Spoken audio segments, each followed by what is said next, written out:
Former Minister of Agriculture and Rural Development, Audu Ogbe, dies at 78.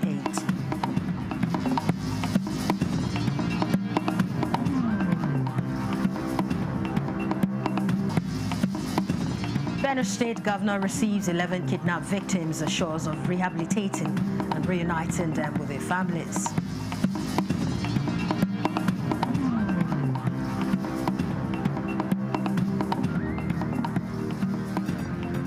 Federal government introduces new consular biometric data verification policy to curb identity fraud.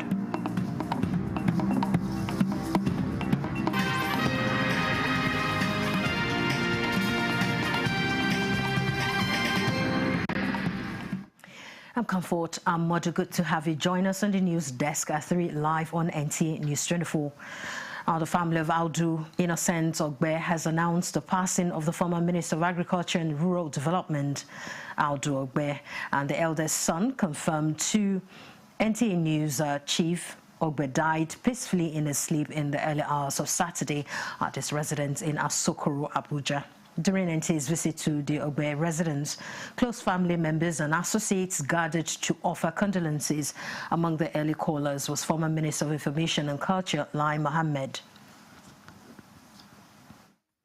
The legacy Audu left behind is legacy of service to nation, legacy of patriotism, and he left behind a legacy of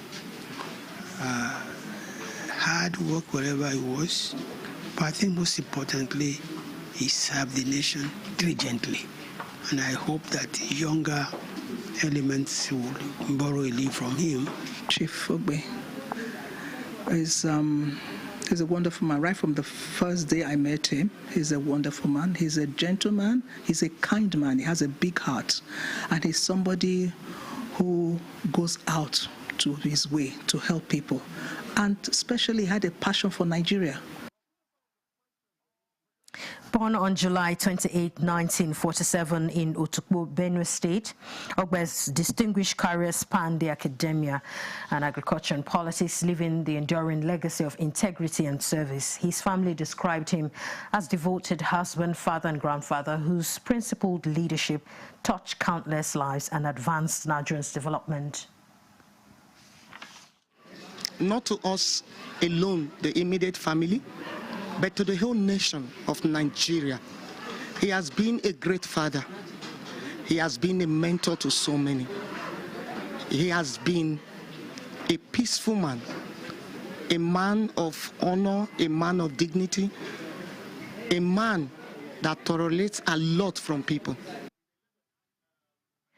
Ogbe served as Minister of Agriculture from 2015 to 2019 under late former President Muhammadu Buhari, where he championed agricultural reforms and food security initiatives.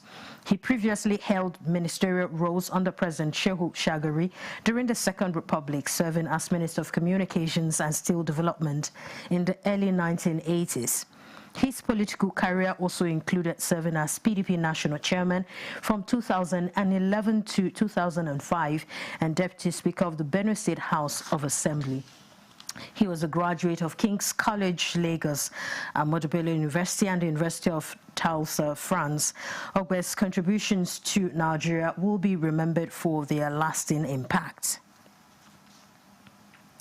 His son, Adigbe Ogbe, confirmed his death. Benue State Governor Hyacinth Alia has received kidnapped victims with assurance to rehabilitate and reunite them with their families. Blessing Omeche Bute reports that the Force Commander, Operation Well Stroke, Major General Moses Gara, handed over the victims to the governor at the government house in Makurdi.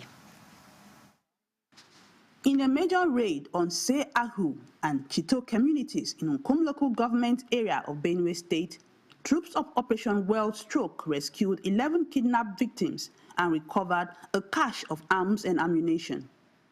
Governor Hyacinth Alia, while receiving the rescued victims at the government house in Makurdi, commended the bravery of the troops, praising their resilience to secure lives and property of the Benue people. He acknowledged the support of the federal government to complement his administration's effort in the state as evidenced in the success of the military operations. We thank God they were rescued of it all. If you have any little information by chance or you fully understand it and have it, let's share the information. He assured the rescued victims and the Benue people of his administration's continuous efforts to rid the state of all forms of insecurity. The operation, which took place between August 2nd and 3rd, 2025, rescued 11 victims who are from different states of the Federation. In Makurdi, Blessing Omeche Ebute, NTA News. The Benue State Police Command has recovered a cache of arms and arrested over 100 criminal suspects in the month of July. And the Commissioner of Police, Ifeanyi Imenuri, disclosed this during the monthly briefing at the command's headquarters in Makurdi, where Charles Abba reports from. Commissioner of Police Ifeanyi Imenuri stated that the command has been recording successes in combating criminality in various communities of Benue State following prompt response to actionable intelligence. We have arrested 176 suspects, both bandits, armed robbers, kidnappers, arms, that's including rifles, rocket launchers, pistols, and we recovered more than 4,000 ammunition of various caliber. We recovered 8 motorcycles and 2 motor vehicles. These successes recorded would not have been possible without the support from the Benue State government, sister security agencies, local security outfits, and other security stakeholders who support the police with useful information. He assured Benue residents of peace and tranquility as the police and other security formations in the state have deployed tactical operatives to various communities, thereby incapacitating criminals. Charles Abba, NTA News. Still from Benue State, the Nigerian Forest Security Service says it will continue to strengthen its synergy with other security agencies in safeguarding Nigerian forests, wildlife, and tackling emerging security issues bedeviling the country. Assistant Commandant General of the agency, North Central, Abdurrahim Ibrahim, disclosed this during the zonal passing out parade of new intakes in Makurdi. Blessing Omeche Ebute reports. Banditry, kidnapping, illegal logging have been on the increase in recent times. These criminal activities are mostly undertaken in the forests, which have become a safe haven for these criminals. The passage of the Nigerian Forest Security Service Establishment Bill by the House of Representatives and the Senate, therefore, is the right step in the right direction.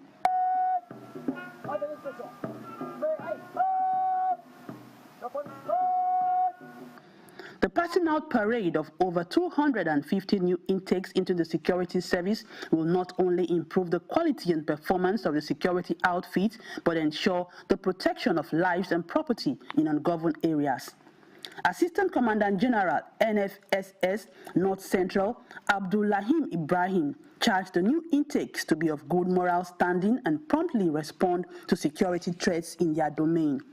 The mandate of this organization is to make sure it secures and protects forest crimes. So, which Benue State is a Nigerian state.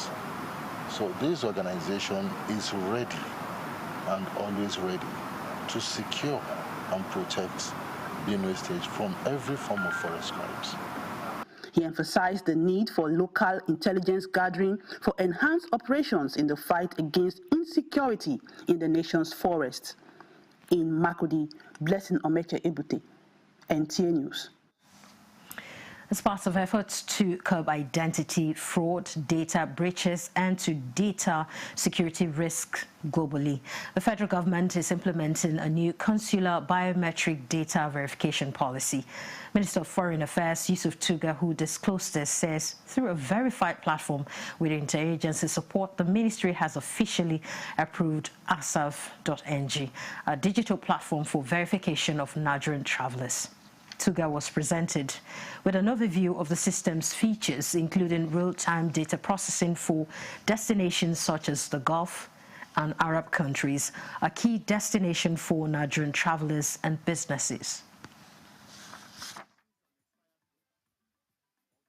As being implemented, we urge you to designate liaison officers to interface with asfar.ng, who seamlessly connect with Nigeria's Identity Management Commission, NIMC, and other relevant agencies to conduct verification as a mandatory part of your application process for Nigerian citizens. The minister highlighted the mutual benefit of the framework, reinforcing visa integrity, trust and compliance. However, it remains optional for individual countries to key into the initiative. And while the implementation rather is in process, Lebanon's ambassador suggests a bilateral agreement to further ease consular services and processes with partner countries to enhance travel security. Agreements, and we need to verify it with our government before we agree to the process. Asfar.ng is not meant to replace consular procedures, but to support and enhance them. The federal government has launched the National Public Serialization Initiative, an intervention to speed up the deployment of solar energy solutions across Nigeria's public sector institutions, including schools, hospitals, security posts, and government offices. This follows a memorandum of understanding signed between the Rural Electrification Agency with the Budget Office of the Federation, Infrastructure Corporation of Nigeria, Infracab, and the Ministry of Finance, Incorporated. REA, in a statement, says the initiative was birthed from a strategic national priority with the urgent need to power critical infrastructure with clean, reliable energy while moving away from diesel dependence and reducing the public sector's carbon footprint. The intervention also aimed to advance the nation's drive for localized renewable energy infrastructure and reverse unsustainable energy financing mechanisms. Phase 0 of the intervention is fully funded by the federal government to the tune of 100 billion naira, while subsequent phases will harness innovative and blended financing models, leveraging private capital. The outer ring for departures and the inner ring for inner ring for arrivals. Second, the existing structure of Terminal 1 will be strengthened to improve its integrity. A connection building will link the two terminals, and the skywalk will connect the car park to Terminal 2, ensuring seamless passenger movement within these facilities. Meanwhile, this half-century-old Terminal 1 will undergo comprehensive modernization, featuring an enhanced eagle-inspired architectural design that symbolizes a soaring and hopeful Nigeria. The upgrades will include both interior and exterior enhancements, improved passenger facilities, and advanced mechanical, electrical, and plumbing systems to enhance operations and capacity. Terminal 2 will also undergo upgrades, including refurbished platforms, enhanced canopies, expanded boarding fingers, and an enlarged apron for greater efficiency. Once completed, passengers at MMIA will enjoy a significantly enhanced travel experience. The redesigned infrastructure will provide well-organized and direct access to the terminal buildings, improving efficiency. Optimized internal circulation will ensure uninterrupted movement for arriving and departing passengers. Additionally, modernized facilities, upgraded amenities, and an aesthetically immersive environment will create a more comfortable, seamless, and enjoyable journey for all travelers. Under the Renewed Hope Initiative, we're leveraging global expertise in airport engineering and cutting-edge digital systems to transform MMIA into a safer, smarter, greener, and more efficient aviation hub. Finally, the nation will be filled with hope, paving the way for a brighter future.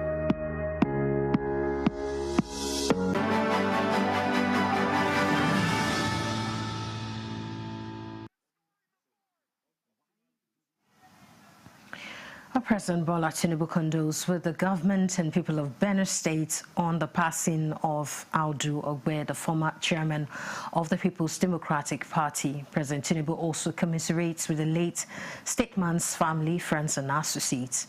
Chief Audu Ogbe, who was 78 years old, served Nigeria in several administrations, including as Minister of Communications in the Second Republic and later as Minister of Agriculture under President Muhammadu Buhari. And President Tinubu acknowledges Chief Ogbe's intellectual contribution to policy formulation and his articulation of practical solutions to complex natural or national challenges. And President recognizes that Ogbe, who joined politics in the 70s and a legislator, was a founding member of the All Progressives Congress. The President prays that the Almighty God receive the departed soul and comfort his family. Following the intervention of the Office of the National Security Advisor and the National Communications Commission, the Natural Oil and Gas Suppliers Association of Nigeria, NUGASA, has called of its ongoing nationwide strike, and NUGASA President Berneth Okori is appealing to their members to resume product sales and supply immediately. Lydia Sampson reports. As the automotive industry shifts towards new technologies and smart systems, Nigeria's future workforce must be ready. With well-trained quality assurance assessors at the helm, the NSQ aims to produce a generation of highly skilled, globally competitive technicians. The National Automotive Design and Development Council, NADDC, says the training is a vital step towards ensuring auto technicians in Nigeria are not just trained, but certified under the National Skills Qualification Framework in line with global standards. They are trying to carry out this training to synthesize the industry, because you have a lot of mechanics that are doing trial and error. The society now are trying to phase that trial and error out. By the time the assessors are graduating, they will be able to reach out to the learners in the different workshop training providers, where they will now be able to impact on the learners there. The trainers pinpointed diagnostics, mechanical assessments, electrical repairs, and safety standards as major focus, which will ultimately lead to certifications in the automotive sector. Whoever is trained according to the standard and is expected to practice in line with the standard. And it will no longer be a one-off training like it used to be. There will now be opportunity for progression. The unanimous decision is that the training will label Nigeria as a hub for skilled automotive professionals within the continent and globally. In Abuja, Alika Okpanachi, Arua, NTA News. That was Alika Okpanachi's report on NADDC's effort to standardize skills and improve technical competencies in Nigeria's automotive industry. Now let's bring you Lydia Sampson's report on NUGASA's suspension of their nationwide strike. The members of the Natural Oil and Gas Suppliers Association of Nigeria, NUGASA, are primarily the suppliers of diesel and other petroleum products to IHS and other companies across the country. Overwhelmed by debt owed it for over 8 years, the association downed its tools. With assurances and interventions from the Office of the National Security Advisor that the matter that led to the withdrawal of their services will be resolved amicably, effect from Monday 11th of August, the strike was called off after a prolonged emergency night meeting. The NEC of NUGASA has resolved at the meeting that started 8:30 this morning, 9th August 2025, to suspend our withdrawal of our service for 7 days to IHS. I repeat, 7 days.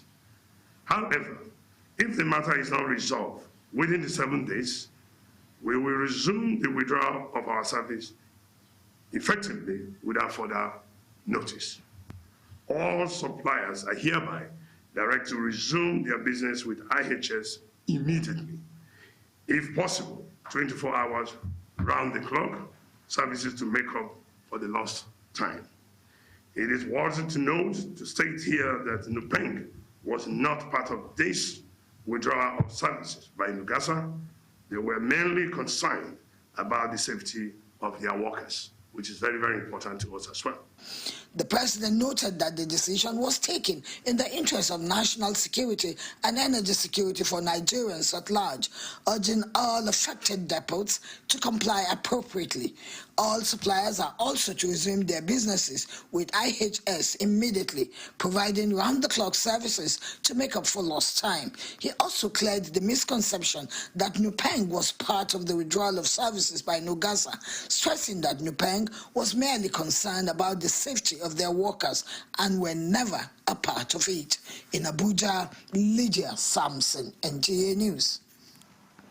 And in continuation of its efforts at providing basic skills to local emergency management committees to swiftly respond to any emergent flood disaster, the National Emergency Management Agency, NEMES, launched another simulation exercise in Kebbi State. And the exercise will launch in Duku town around the banks of River Argungu, from where Ilyasu Ali Yakub reports.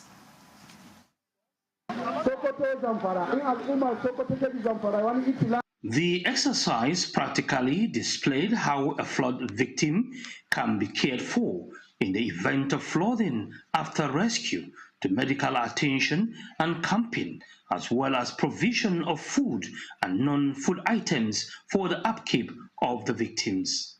Local divers, the military, Nigerian Red Cross Society, Road Safety Corps, Civil Defense Corps, and the local emergency management committees, as well as state servers, all participated in the exercise. NEMES Director General Zubaida Umar said the reason for the exercise is to equip local and state emergency management committees with the requisite knowledge as first responders to effectively manage the situations. Just like we have trained them over the last 5 days, they should expect to be able to become first responders before the state government steps in and the federal government as well. And as you can see, we covered other states. It wasn't just Kebbi that was here. Other states like Niger, Sokoto, Zamfara were all present. And we look forward to better coordination. And we still call on the state governments to make sure that they collaborate with NEMA, that is the SEMA, and even the LEMSIs, the local emergency committees. They need to work together so that we avoid this flooding that has been ravaging communities in the riverine area. Kebbi State Commissioner for Humanitarian Affairs, Mohammed Hamidu, thanked the DG NEMA for the wake-up call, promising to downscale the knowledge acquired to all communities in the state. Indeed, the successful flag-off of the flood disaster response simulation exercise CMEX is a testament to the governor's deep concern for the well-being of every citizen. Experts say, with the willingness and determination being exhibited by the local and state emergency management committees, flood disasters across the country will be effectively mitigated. From Birni Kebbi in Kebbi State, Ilyasu Ali Yakubu, NTA News. Time now to recap the news.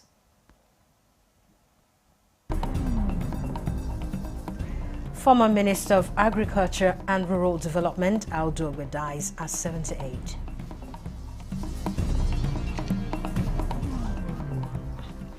Benue State Governor receives 11 kidnapped victims, assures of rehabilitating and reuniting them with their families.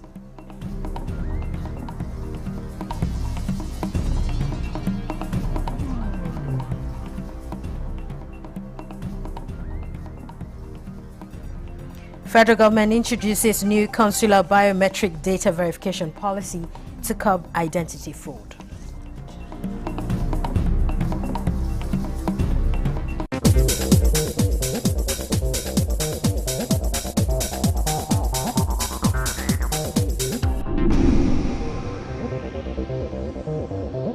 This is NTA News 24. Now, there's a growing call to put youth at the center of Nigeria's governance story as the 2025 National Youth Leaders and Stakeholders Summit in Abuja spotlights the need for equal representation and meaningful participation in decision-making. Our correspondent brings us a report on some of the key conversations there. One who was at 31 age, that is when the Nigerian glory started. Nigerian youths have long been told they are the future, but at this summit, the message appears to be that the future is now. From politics to policy and entrepreneurship to advocacy, young people are being encouraged to take up space, both as voices on the sidelines and as leaders in their own right. So as a young person out there, you want to go into politics, you want to probably occupy a position in the government. First and foremost, you ask yourself, do you have the right mindset? Do you have a vision for the office you are vying for? Do you have the competence? What have you done? The summit serves as a blueprint session to shape a national agenda that doesn't just include the youth, but is driven by them. I am an advocate that there should be a mixture between the young and the old. The old comes with their experience, okay, and then also with their wisdom, and then they help the young ones. But first of all, they must define the kind of Nigeria that they want to build. If they want to build a working Nigeria, they have to build themselves in that direction. It is just the way it must be. Participants emphasize that Nigerians' demographic advantage will remain a statistic unless young people are equipped, empowered, and trusted to lead. It's about time we take over. Now that we even have greater opportunities, we have the numbers and we have the brains. Those are going to be our fighting tools. Leadership is evolving, and it is high time we begin to evolve too. And the people who can champion this transition are young people. Stakeholders agree that it is not just about being seen, it's about being heard, included, and given equal seats at the table, be it in politics, business, or national policy. In Abuja, Comfort Amodu, NTA News. And that news concludes the news desk at 3. I'm Comfort Amodu. Many thanks for watching.